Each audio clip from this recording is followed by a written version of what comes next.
ದೇಶದಲ್ಲೀಗ ಪಹಲ್ಗಾಮ್ನಲ್ಲಿ ನಡೆದ ಉಗ್ರರ ದಾಳಿಯ ಪ್ರತೀಕಾರದ ಚರ್ಚೆ ಜೋರಾಗಿದೆ. ಭದ್ರತಾ ವೈಫಲ್ಯದ ಕಾರಣಕ್ಕೆ ಕಾಂಗ್ರೆಸ್ ಪ್ರಧಾನಿ ಮೋದಿ ರಾಜೀನಾಮೆಗೆ ಒತ್ತಾಯಿಸಿದರೆ ಬಿಜೆಪಿ ನಾಯಕರು ಮೋದಿ ಪರ ನಿಂತು ಪಾಕ್ ವಿರುದ್ಧ ಪ್ರತೀಕಾರಕ್ಕೆ ನಾವು ರೆಡಿ ಅಂತಿದ್ದಾರೆ. ಇದರ ನಡುವೆ ಸಿಎಂ ಸಿದ್ದರಾಮಯ್ಯ ಯುದ್ಧ ಬೇಡ ಎಂಬ ಹೇಳಿಕೆಗೆ ಬೇರೆ ಟ್ವಿಸ್ಟ್ ಮತ್ತು ಟರ್ನ್ ಪಡೆದುಕೊಳ್ತಾ ಇದೆ. ಪಹಲ್ಗಾಮ್ ಅಟ್ಯಾಕ್ನಲ್ಲೂ ರಾಜಕೀಯನ. ಮೋದಿ ಸರ್ಕಾರದ ವಿರುದ್ಧ ಸಂತೋಷ್ ಲಾಡ್ ಕಿಡಿ.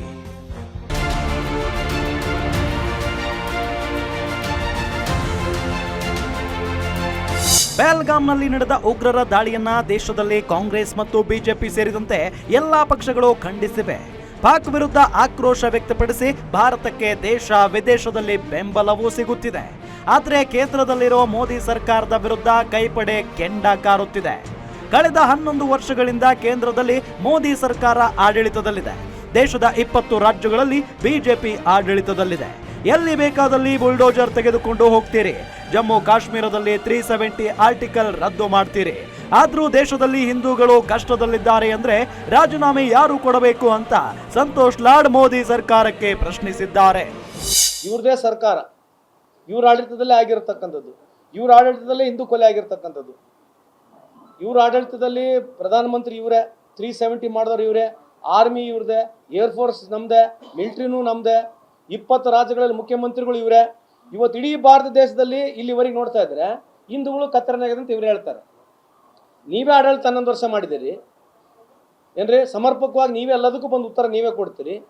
ಎಲ್ಲ ನೀವೆಲ್ಲಿ ಬೇಕಿದ್ದಲ್ಲಿ ಬುಲ್ಡೋಸರ್ ತೊಗೊಂಡೋಗಿ ನೀವೇ ಹೊಡಿತೀರಿ, ಎಲ್ಲ ನೀವೇ ಮಾಡ್ತೀರಿ, ಮತ್ತು ಹಿಂದೂ ಕತ್ತರದಲ್ಲೇ ಇದೆ ಅಂತ ಹೇಳ್ತಾರೆ. ಸೊ ನಿಮ್ಮ ಪ್ರಕಾರ 11 ವರ್ಷ ಅವಧಿಯಲ್ಲಿ ಇವತ್ತು ಈ ದೇಶದಲ್ಲಿ ಹಿಂದೂ ಸುರಕ್ಷತೆ ಇಲ್ಲ ಅಂತಂದ್ರೆ ರಾಜೀನಾಮೆ ಯಾರು ಕೊಡಬೇಕು?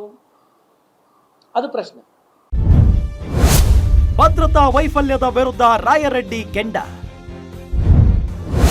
ಯುದ್ಧ ಘೋಷಿಸಿ ಬೇಡ ಅಂದವರು ಯಾರು?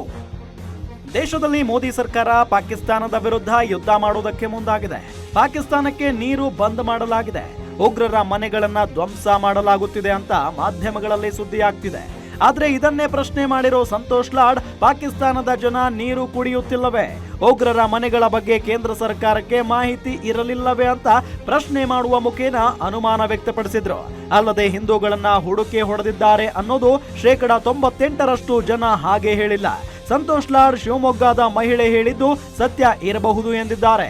ಇತ್ತ ಸಿಎಂ ಸಿದ್ದರಾಮಯ್ಯ ಹೇಳಿಕೆಗೆ ಸಮರ್ಥನೆಗಿಳಿದ ಸಿಎಂ ಆರ್ಥಿಕ ಸಲಹೆಗಾರ ಬಸವರಾಜ ರಾಯರೆಡ್ಡಿ, ಸಿಎಂ ಯುದ್ಧ ಬೇಡ ಅಂತ ಹೇಳಿಲ್ಲ, ಯುದ್ಧದ ಅನಿವಾರ್ಯತೆ ಬಿದ್ದರೆ ಯುದ್ಧ ಘೋಷಣೆ ಮಾಡಲಿ ಎಂದು ಹೇಳಿದ್ದಾರೆ ಎಂದರು. ಯುದ್ಧ ಮಾಡೋದಾದ್ರೆ ವಿದಿನ್ ವೀಕ್ ಸ್ಟಾರ್ಟ್ ಮಾಡಿ.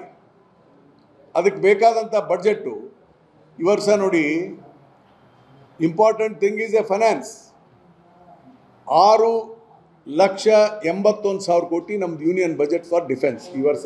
6,81,240 crores ಕಾಣುತ್ತೆ. 6,81,240 crores, round off to 6,81,000 crores.